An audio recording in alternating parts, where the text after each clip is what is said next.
The signing of the Memorandum of Understanding between the private sectors in Guyana and China is expected sometime next week, according to Guyana's ambassador to China, An Chu, who, during an interview with the newsroom in Beijing, noted that the negotiations started earlier this year to finalize the agreement.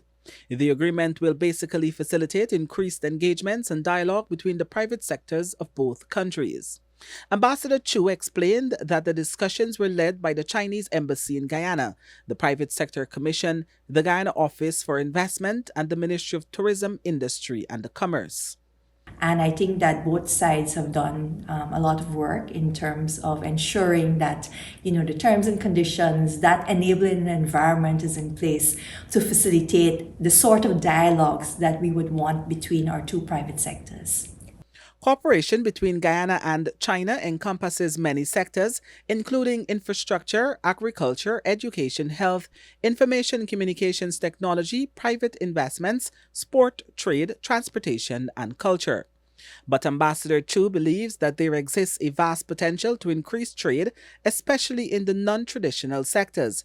She noted that there is a demand for the Guyanese products in China, and so she urged the private sector to position itself accordingly. And I will say this to our Guyanese private sector also.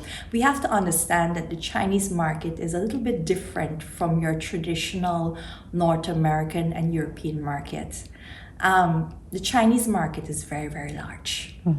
And given that we have limited capacity in our ability to produce the large amounts that the Chinese market would demand, I think that it would be in our best interest to work on the positioning of our Guyanese products. Ambassador Chu alluded to Guyana's wholesome food, which she noted would be greatly appreciated in China.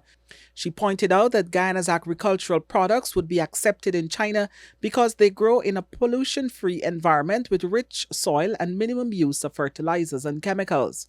In China, there's a great demand for organically grown food, wholesome foods. And there's a large middle income bracket in China and they have the spending power for the products that we can offer in a niche market. As a result, she cautioned the private sector not to focus mainly on supplying large quantities to only the bigger markets.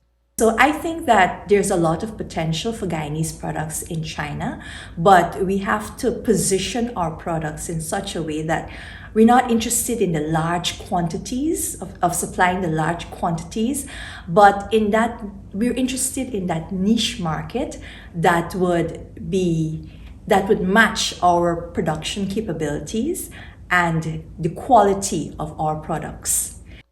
The Guyanese diplomat reiterated that she would be working closely with Guyana's private sector to facilitate the increased trade in the non traditional sectors. For the newsroom, Kurt Campbell.